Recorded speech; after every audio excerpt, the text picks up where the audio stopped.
Teleimpacto, lo que necesitas saber.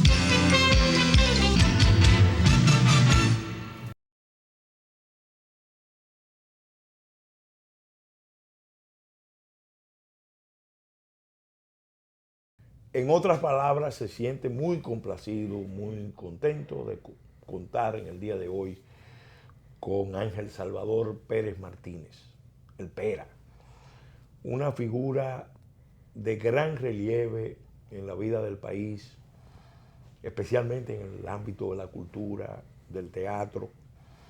Y lo hemos invitado para hacer un programa singular, porque pudimos haberlo invitado para hablar de teatro, de enseñanza o de episodios históricos muy concretos en los que él se vio involucrado, pero tiene la singular condición, tiene la excepcional condición de ser un testigo de muchos momentos de la vida nacional.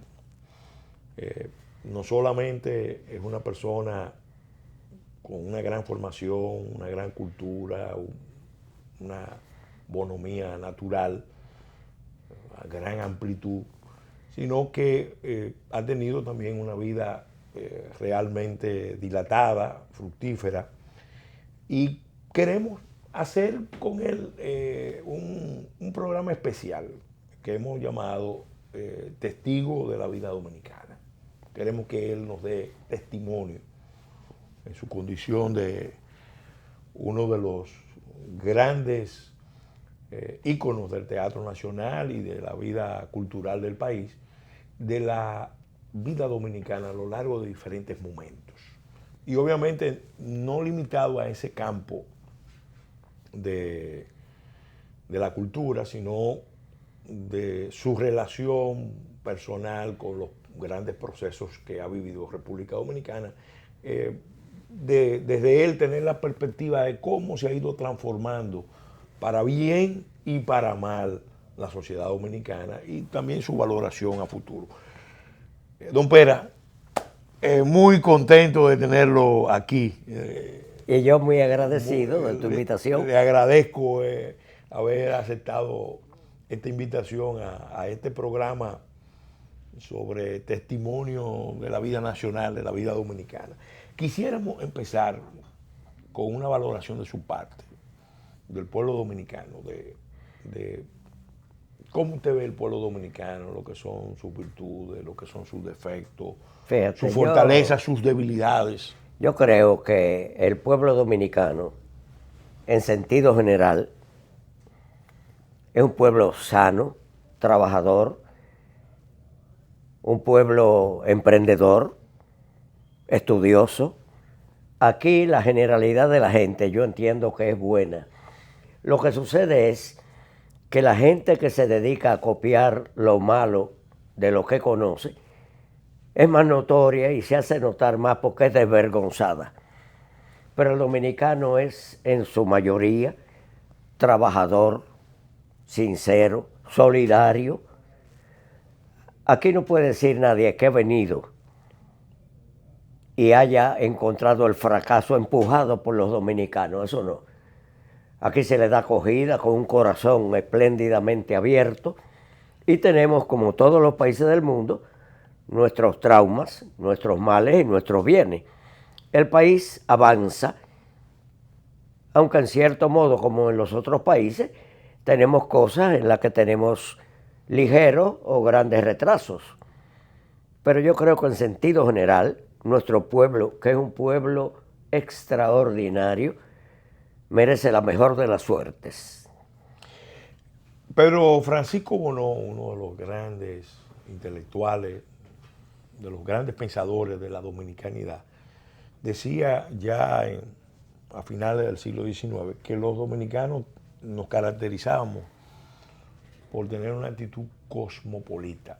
Y lo decía para destacar la oposición que había entre los dominicanos y los haitianos. Él decía que los haitianos tenían una tendencia a ser exclusivistas con base racial y los dominicanos teníamos esa actitud integradora, de amalgama, de una acogida de todas las influencias de apertura hacia el mundo. Usted que ha sido testigo de las transformaciones que ha vivido el pueblo dominicano, esa valoración de Bonó, ¿cómo usted la ve? Yo creo que nuestro país, a pesar de todo, avanza. Porque como se nos formó en la escuela del estudio y del trabajo, y venimos del estudio de los clásicos, desde ahí para acá, el dominicano ha ido avanzando, algunas veces lentamente, otras rápido, pero debemos entender que los saltos violentos de la tiranía a la democracia no son fáciles. Nunca han sido fáciles para ningún país. Cuando hay un país cerrado, por más progreso que tenga, cuando se pretende abrirlo abruptamente, se da de golpe contra la vida. A propósito de eso, usted sabe que el país vivió una transición dramática. Muy dramática. La caída del régimen de Trujillo, que ha sido la dictadura más férrea que hemos sufrido, padecido los dominicanos, y probablemente en América Latina una de las más fuertes. Una de las más, no la más. No es la más. Porque Juan Vicente Gómez no fue un fly al catcher. Ni el propio Batista, ni Juan Domingo Perón. No, y hay otras dictaduras ideológicas, por ejemplo, la del régimen comunista de Cuba, que es una Fidel. Dictadura totalitaria, que controla férreo. mucho la vida de un pueblo.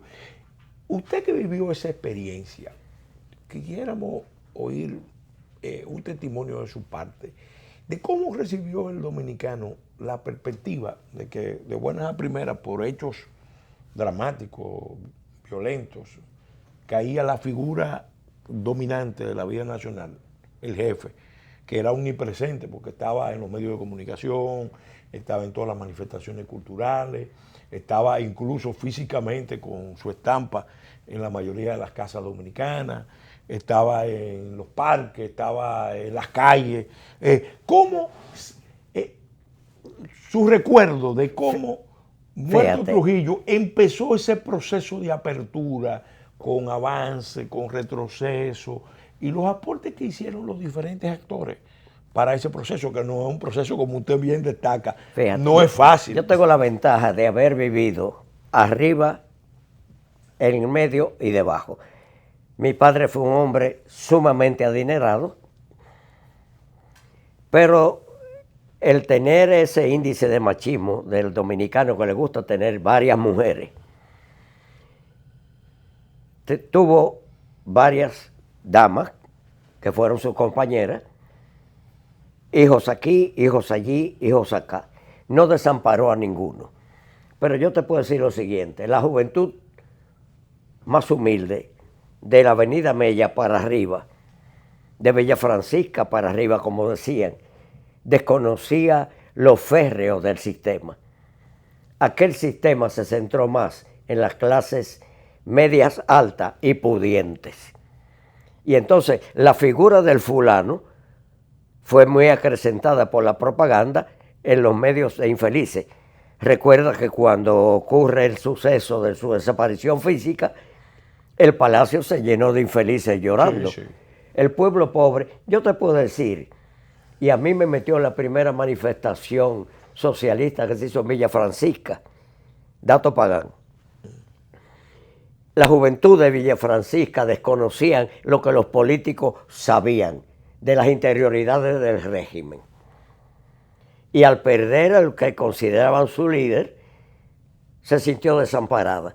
Pero nuestro pueblo albergó la esperanza de una mejoría casi súbdita pero nos metieron de golpe y porrazo en lo que se llamó la democracia, y aquello fue un desengaño terrible para la gente, porque aquí se esperaron avances extraordinarios, magníficos, porque venía gente con una conducta más coordinada, más decente, no dictadores, no tiranos,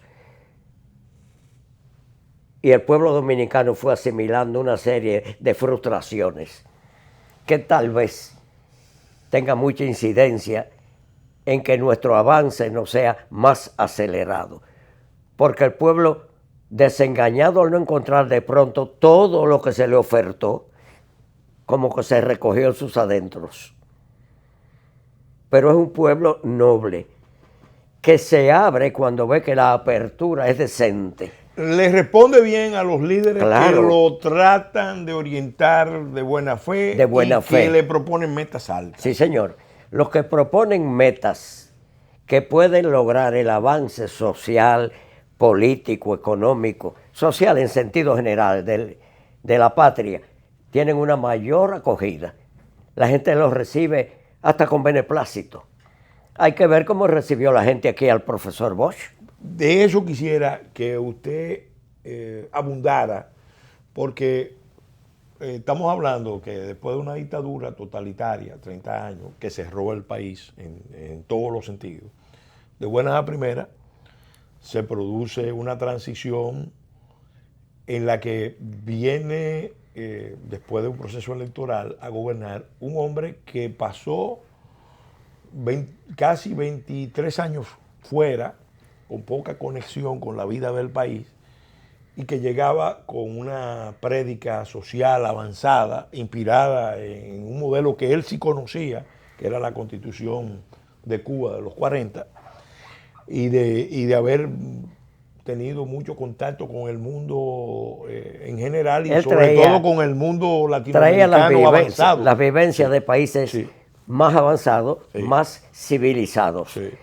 Y pongámosle un poquito de comillas a lo civilizado, porque yo no creo que civilizarse sea asesinar ni robar.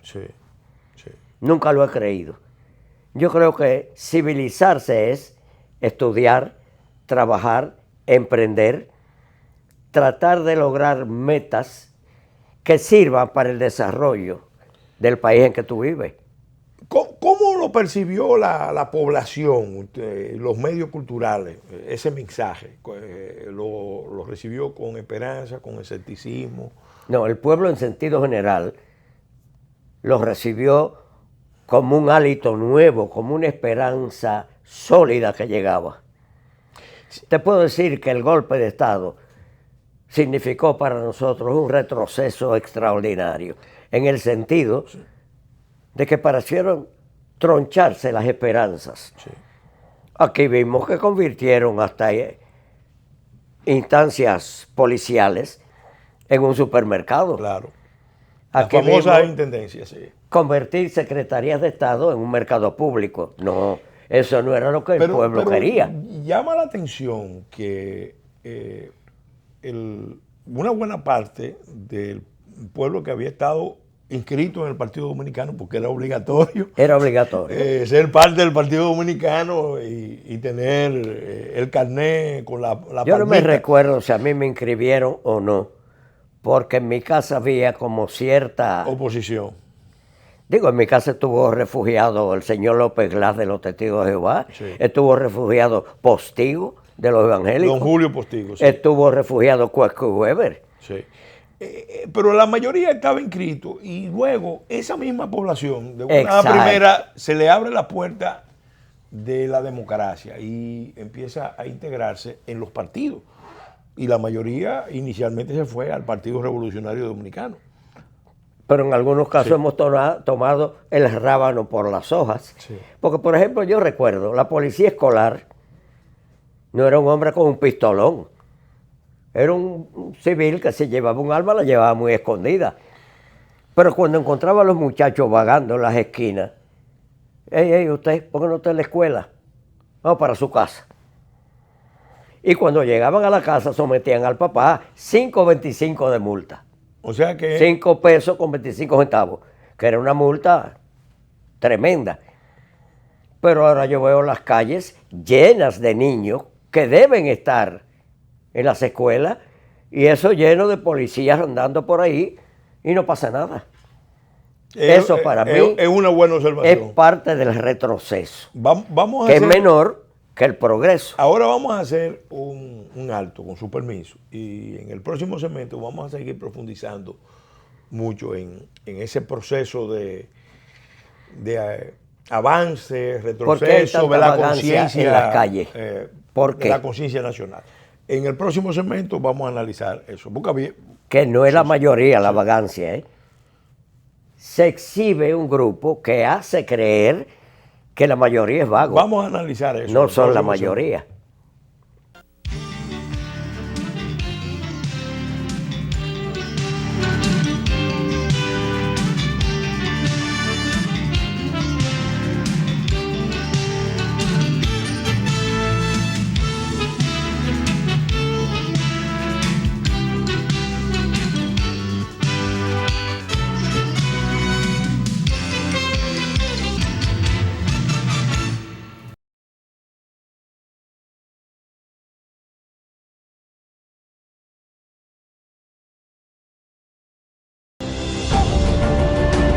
Un nuevo compromiso, con nuevas y mejores propuestas que nos acerquen más al pueblo que nos eligió. Comprometidos con la transparencia. Decididos a acortar distancias entre el pueblo y quienes lo representan. Construyendo un lugar donde todos seremos escuchados.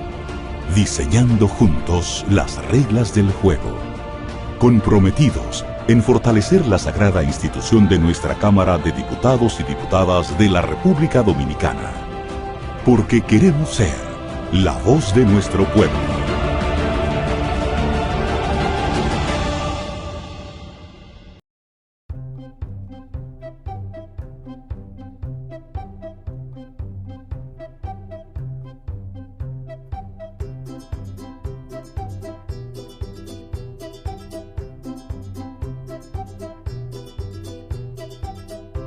Su futuro crece conmigo y con Milex Kinder Gold, porque contiene los probióticos y prebióticos que él necesita para fortalecer su sistema inmunológico. Por eso soy una mamá leona y siempre cuento con Milex Kinder Gold, la leche recomendada por pediatras que saben de nutrición.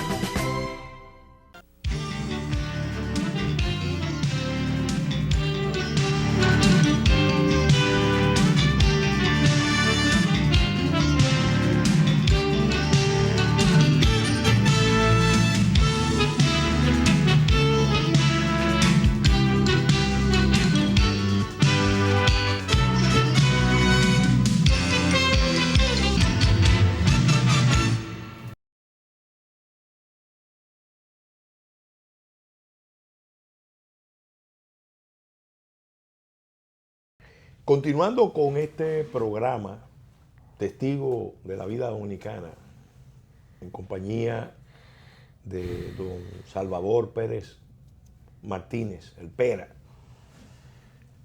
quisiéramos que continuáramos analizando un tema que él esbozó en el segmento anterior.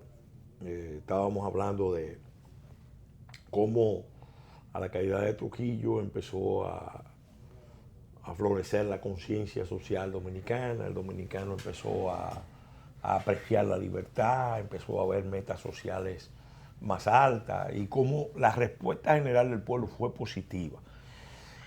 Pero al mismo tiempo fue notorio algo que él empezó a destacar, que los mecanismos de disciplina social del régimen empezaron a relajarse.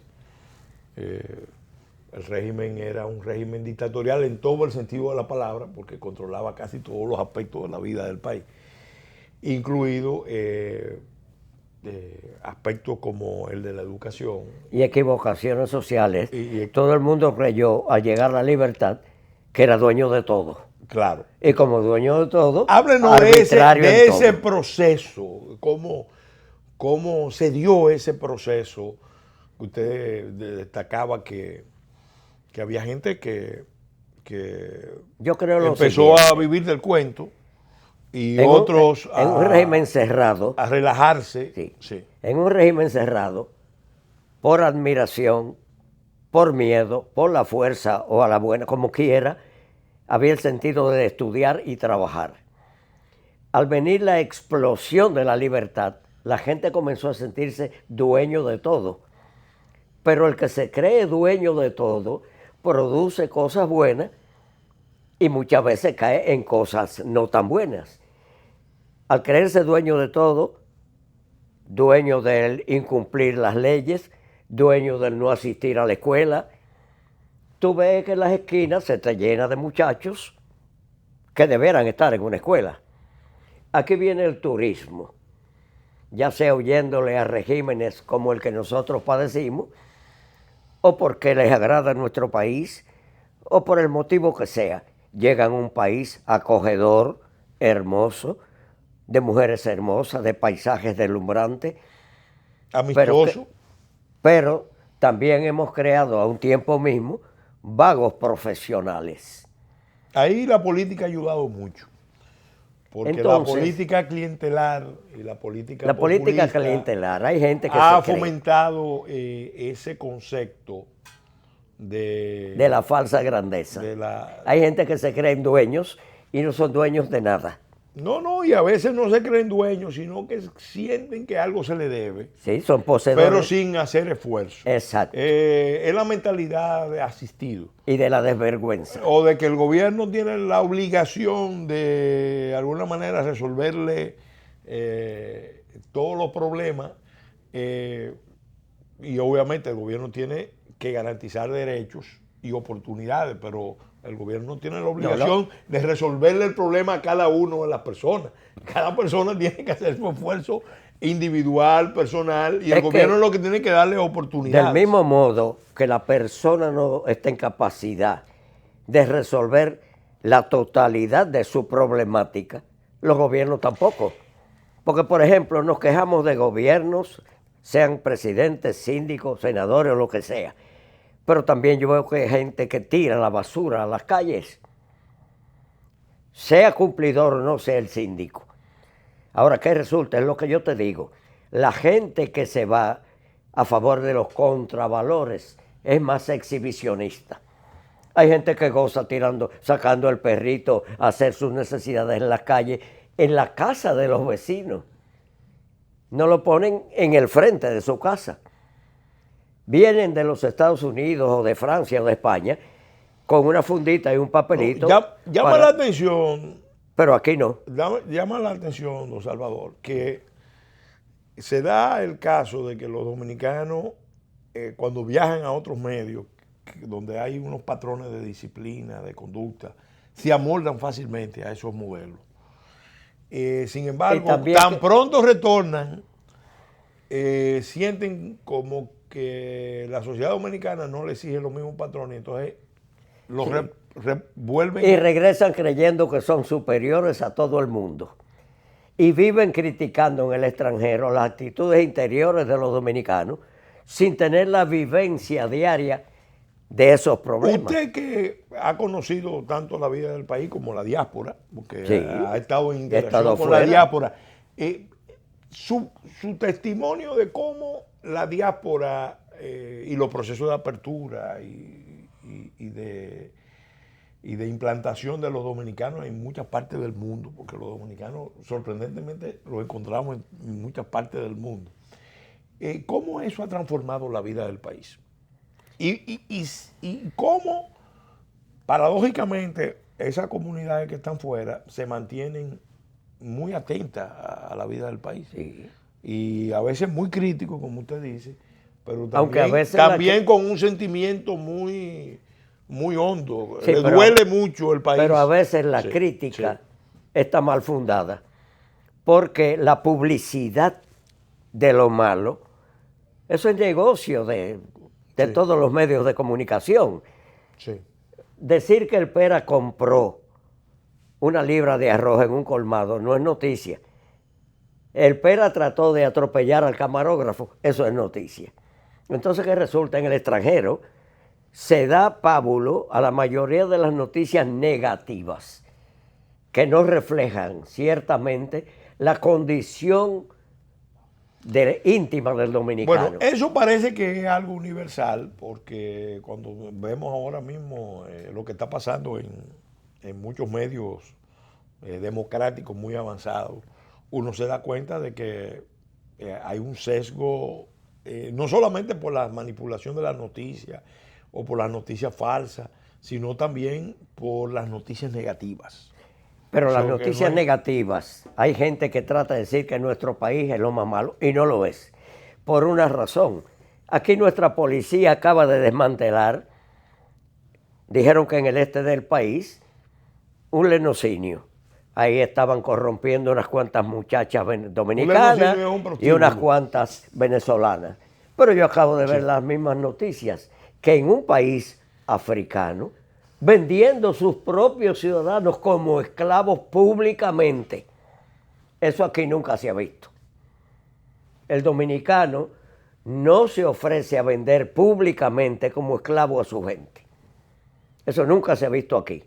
Y por eso yo te digo que el dominicano es fundamentalmente un pueblo bueno, honesto, trabajador. No, y un gran impulso, un gran empuje por progresar y por tener más libertad. Eso ha sido una constante en la historia dominicana. Vamos, con su permiso, a hacer un alto y vamos a continuar. En el próximo segmento quisiéramos que habláramos de las diferencias de las políticas culturales.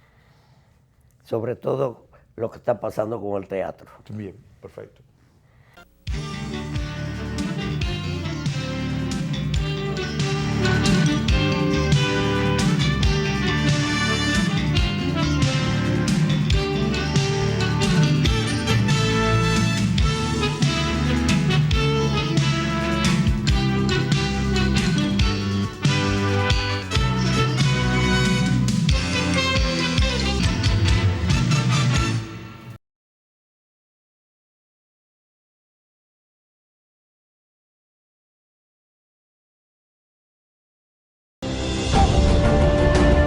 Un nuevo compromiso, con nuevas y mejores propuestas que nos acerquen más al pueblo que nos eligió. Comprometidos con la transparencia. Decididos a acortar distancias entre el pueblo y quienes lo representan. Construyendo un lugar donde todos seremos escuchados. Diseñando juntos las reglas del juego. Comprometidos en fortalecer la sagrada institución de nuestra Cámara de Diputados y Diputadas de la República Dominicana. Porque queremos ser la voz de nuestro pueblo.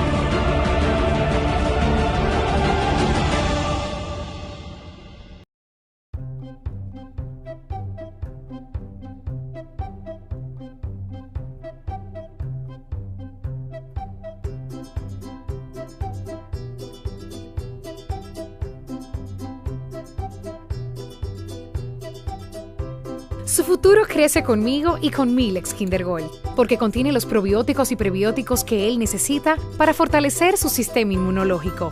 Por eso soy una mamá leona y siempre cuento con Milex Kinder Gold, la leche recomendada por pediatras que saben de nutrición.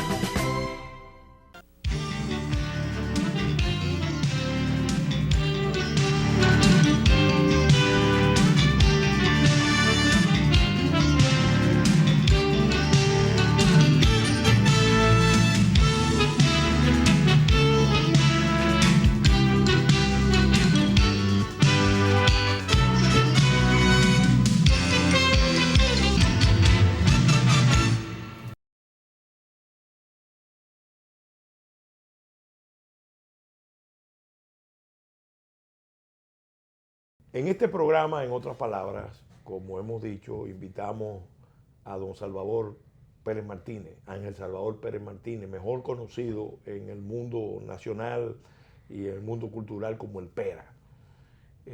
Nosotros quisiéramos en este segmento de este programa dedicado a su testimonio de diferentes aspectos de la vida del país, quisiéramos que él nos hablara de cómo ha ido evolucionando la cultura dominicana. Sabemos que en los periodos formativos de él, la vida del país avanzó mucho, entre otras cosas por el impacto que tuvieron migraciones que llegaron al país y que le dieron un gran impulso a las artes en sentido general, a la cultura, y quisiéramos un comentario sobre eso. Pero después, ya caída la dictadura, empezó un proceso de luchas sociales y eso impactó la cultura.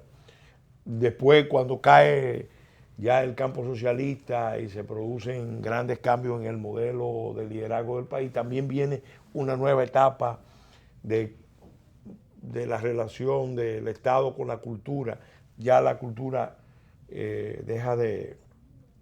está impregnada mucho por todos esos modelos foráneos, porque se percibe que se avanza hacia un mundo global, por lo menos eso es lo que nos dice el discurso ideológico de unificación del mundo bajo una visión unipolar. Entonces queríamos, el don Pera, que usted nos hablara de eso. El dominio de los países poderosos, culturalmente hablando, siempre ha sido muy ostensible. Pero hay diferencia. En tiempos pasados aquí llegaron emigraciones extraordinarias, pero que también tenían un número muy crecido de intelectuales de valía, como fue la emigración española, que vino aquí huyéndole a Franco, la emigración judía que vino huyéndole a Hitler. Vinieron industriales, comerciantes, profesores, médicos, ingenieros. Fue una migración muy positiva en la mayoría. Pero el problema estriba que la civilización, hoy tenemos mucho de todo. Por ejemplo, teníamos en la escuela 125 o 130 estudiantes de teatro. Hoy podemos decir que tenemos miles, porque hay escuelas en todo el país. Sí. Ahora bien, la civilización y la modernidad ha ido tornando cada vez más difícil la práctica. Por ejemplo, en la profesión que yo tomé como norte de mi vida, el teatro. El alquiler de una sala de teatro es prohibitivo para cualquier compañía pobre de teatro, inclusive hasta para el Estado. Porque si yo te digo que, por ejemplo, en determinada ocasión se ha pedido para un día de ensayos 25,000 pesos a un grupito, aquello es escandalosamente abusivo. No hay quien salte ese charco.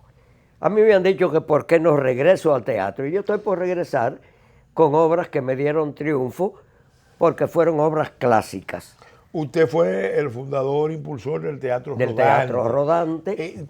Háblenos de la experiencia del Teatro Rodante en el interior del país. ¿Cómo lo percibió, cómo lo recibían las comunidades? No, la comunidad lo recibía con un entusiasmo extraordinario, pero al mismo tiempo con la incertidumbre de saber qué iban a ver.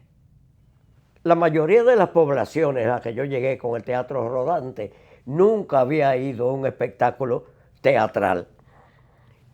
Y llenaban las salas y era sorprendente el silencio con que la gente se quedaba mirando fijamente lo que le traían.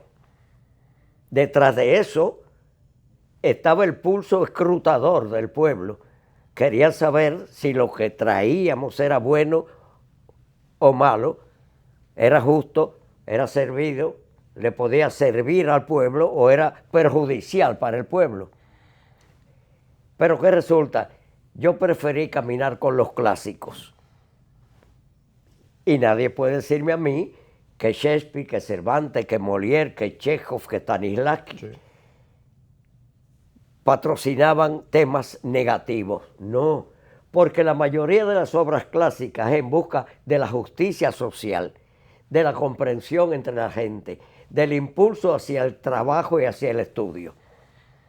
Y la reacción de la gente era tal que desde que iba a un pueblo, querían que siguiera yendo toda la semana, lo cual era prácticamente imposible. Un grupo pequeño, el país muy grande, iba a una comunidad y tal vez a los 6 meses o a los 8 meses podía volver a esa misma comunidad. Todas las comunidades solicitaban arduamente la presencia del teatro.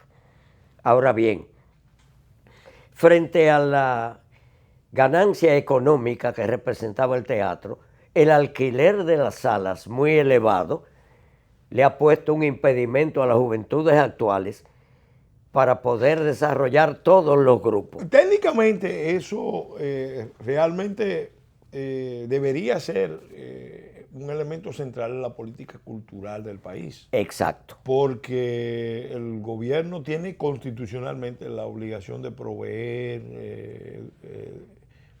entretenimiento. Lo has dicho, es la obligación constitucional. De proveer entretenimiento sano. Sobre todo, proveernos de los conocimientos culturales. Sí, también. El teatro. No, porque el teatro transmite el teatro, la danza. Bueno, la formación de la República no se concibe sin el papel predominante del teatro. Yo siempre he dicho que el primer teatrista de la patria es Juan Pablo Duarte. Pablo Duarte, sí, fue el ¿Por qué? primer maestro, el primer teatrista. Se dice que él como actor no era la gran cosa, pero era tremendo apuntador y buen dirigente. Y es el hombre que trae el teatro para utilizarlo como arma libertaria, como arma educativa, como arma de ilustración para la gente. La labor de la trinitaria como diría Euclides Gutiérrez Félix, que él dice que no fue la trinitaria, sino la sociedad trinitaria. Pero los trinitarios tuvieron un desarrollo de sus labores inmenso. En la fortaleza antigua, cerca de la catedral, en todos los alrededores de la zona, se hizo teatro. En los tiempos de posguerra era común que el gobierno, aún el gobierno del presidente Balaguer, que enfrentó el periodo de posguerra y se vio involucrado en el conflicto político e ideológico. Se hizo bastante folclore, bastante se hacía labor coral. Pero era común que había clubes muy representativos, aquí en la capital sobre todo, sí, aquí. Y en algunas provincias del interior, clubes representativos que eran o deportivos y culturales. Pero es que es lo siguiente, por ejemplo. Aquí ahora uno nota que... Aquí estaba ProArte, Okay. la Alianza Francesa, la Asociación de Austriecos, Payello, los jóvenes de Santa Bárbara, los jóvenes de Villa Francisca. Y te estoy hablando de aquí, de la capital, pero te puedo hablar de San Francisco de Macorís, de donde es oriundo tu padre. Sí, yo también. Y tú también. Sí.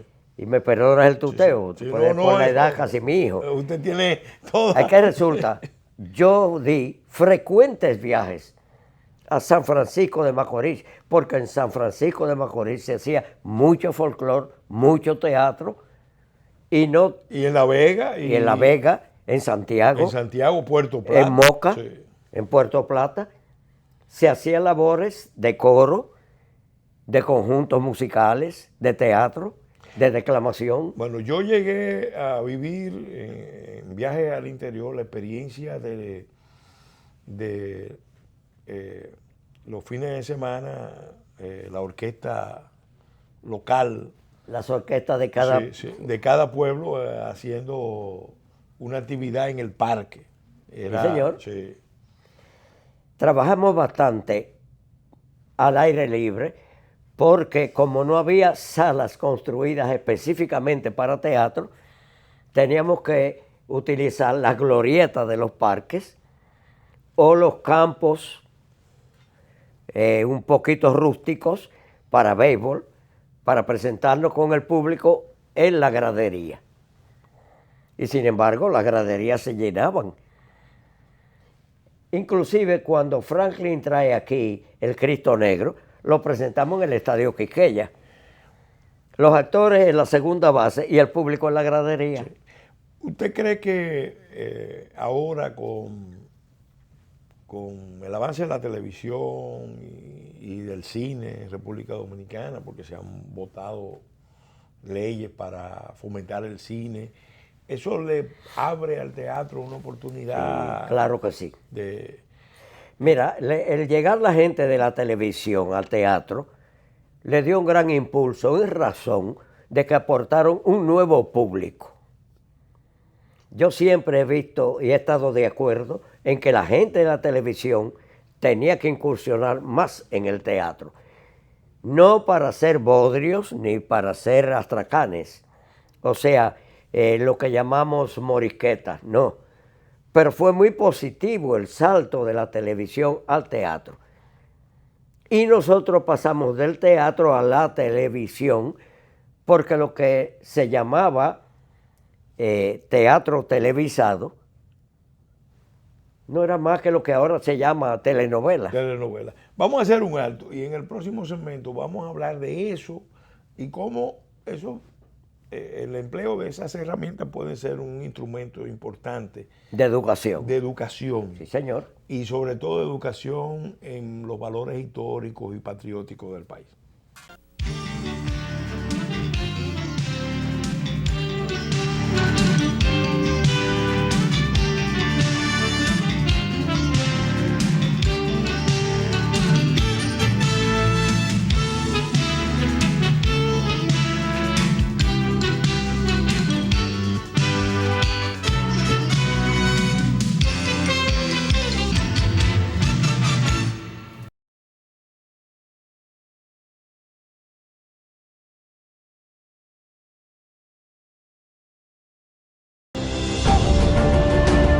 Un nuevo compromiso, con nuevas y mejores propuestas que nos acerquen más al pueblo que nos eligió. Comprometidos con la transparencia. Decididos a acortar distancias entre el pueblo y quienes lo representan. Construyendo un lugar donde todos seremos escuchados. Diseñando juntos las reglas del juego. Comprometidos en fortalecer la sagrada institución de nuestra Cámara de Diputados y Diputadas de la República Dominicana. Porque queremos ser la voz de nuestro pueblo.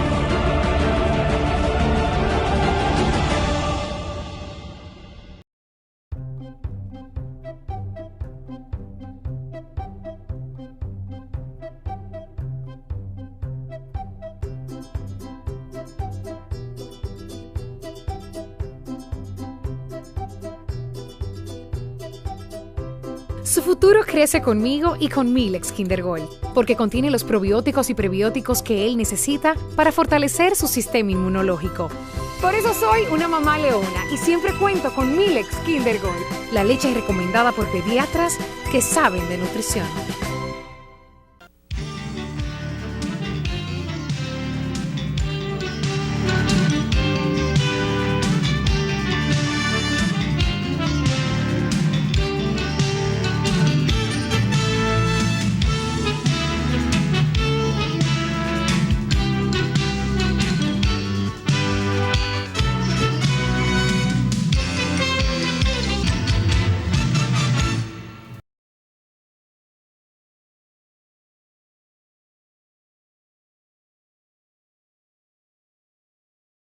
En este segmento final del programa, en otras palabras, dedicado a analizar la vida nacional por un testigo altamente calificado, don Salvador Pérez Martínez, el Pera, quisiéramos enfocarnos en mirar el futuro, porque hemos hablado de diferentes episodios. Esto es solamente una visión, vamos a decir, muy parcial de lo que ha sido la vida del país, vista por una perspectiva como la de, tan privilegiada como la de Salvador Pérez Martínez. Quisiéramos ahora analizar el futuro.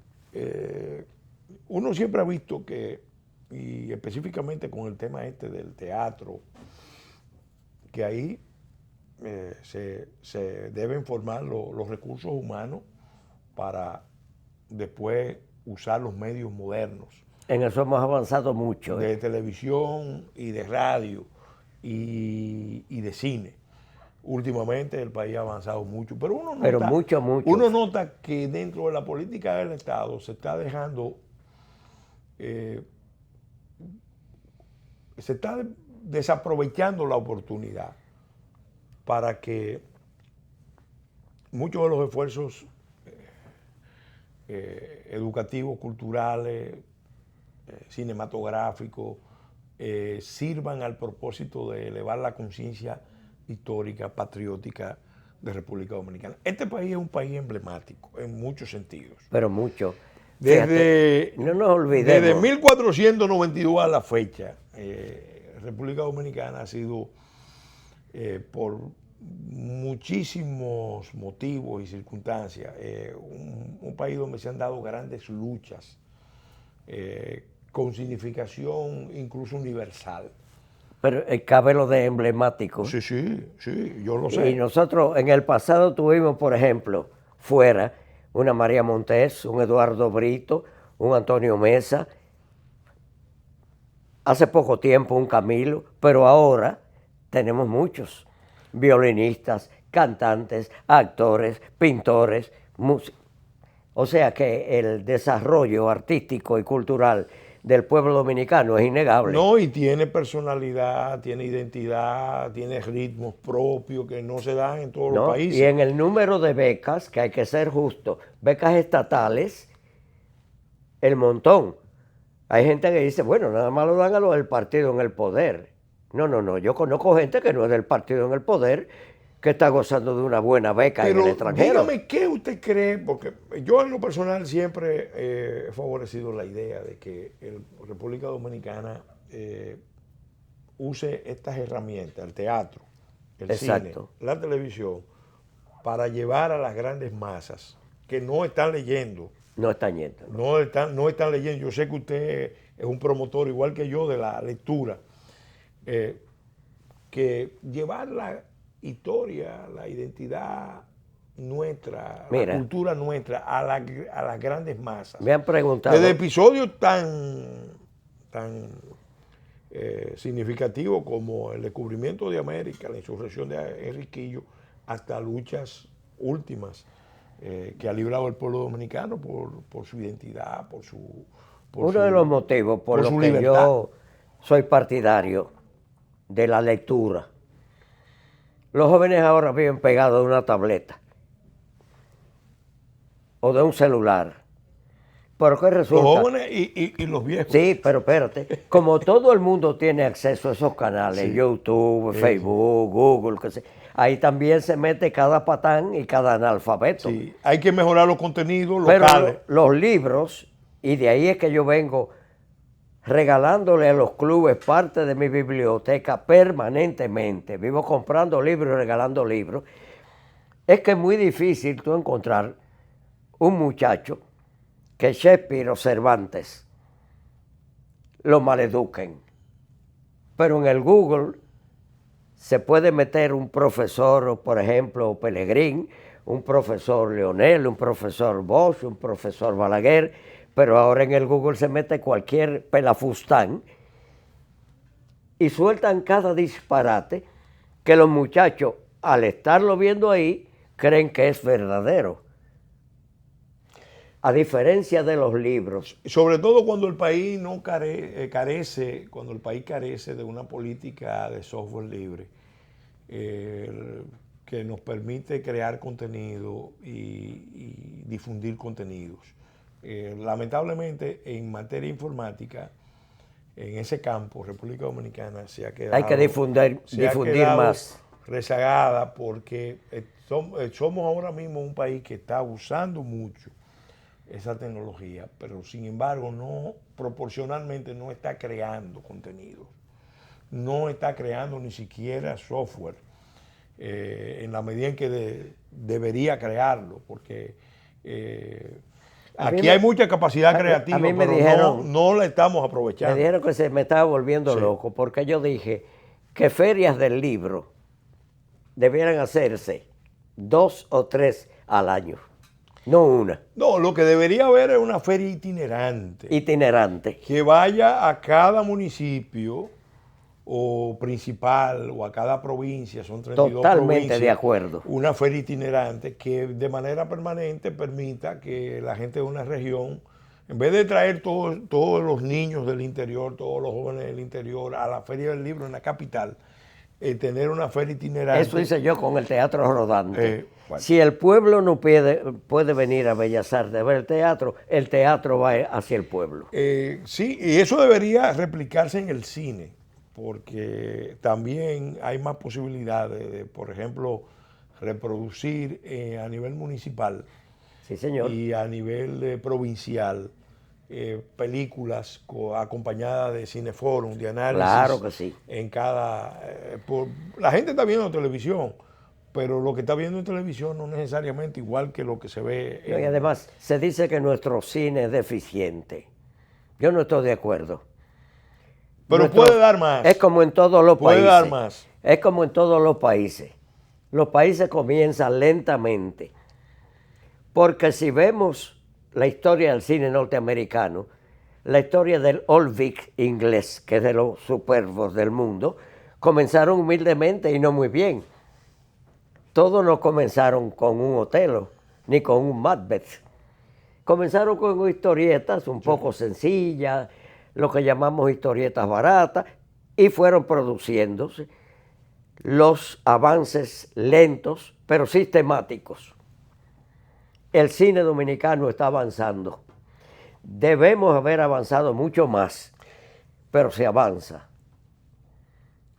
Debe avanzar en la medida en un país como este, por lo menos tiene un gran mercado. Porque a veces cuando tú tienes un gran mercado, el mercado te crea posibilidad de avanzar mucho, pero cuando tú no lo tienes, Exacto. entonces el Estado debe ver la otra dimensión, cómo el cine, la televisión, la radio, la cultura, como el Estado es promueve un instrumento de fortalecimiento de la conciencia señor. nacional, de la identidad nacional. Sí. Cuando el Estado no juega su papel en ese aspecto y deja que las fuerzas del mercado sean las que definan, El avance es más lento. entonces no solamente más lento, que puede ser incluso, Y más deficiente. que puede ser perjudicial o contraproducente. Sí, señor. Porque entonces estamos canalizando grandes cantidades de recursos hacia esos recursos públicos, porque es una ley con incentivos, exenciones muy generosas. Pero que es deber del Estado. Pero el deber del Estado es que eso revierta en Beneficio proyectos que fortalezcan la conciencia nacional y el proyecto de identidad nacional dominicano frente a los grandes desafíos que tenemos por delante. Mire, don Salvador, yo le quiero agradecer, reiterar las gracias por haber aceptado esta invitación a este conversatorio así tan Este es nuestro segundo informal. conversatorio Sí. en 14 años. Sí. En otras palabras, se siente muy complacido de haberlo tenido aquí y tenemos el deseo, el propósito de más adelante invitarlo a analizar Pedro el Lobo. especialmente los grandes clásicos del teatro, de Corniel, Sí, señor. Molière, Racine, Shakespeare. y los antiguos, los clásicos antiguos. Lamentablemente el tiempo de este programa se agotó y después de darle las gracias a don Salvador, queremos darle las gracias a ustedes, público atento a este programa, en otras palabras, a nuestros patrocinadores de Leche Milex y a nuestros patrocinadores también de la Cámara de Diputados. Queremos agradecerle la atención y los invitamos a mantener su sintonía todos los domingos de 1 a 10, de 1 a 2 de la tarde y de 10 a 11 de la noche. En otras palabras, los martes y los jueves también se reproducen en horario de 7 a 8 de la noche. Lo pueden ver también en canal de YouTube, en otras palabras TV. Hasta la semana entrante, Dios mediante, en que estaremos de nuevo con ustedes en una nueva entrega de En otras palabras.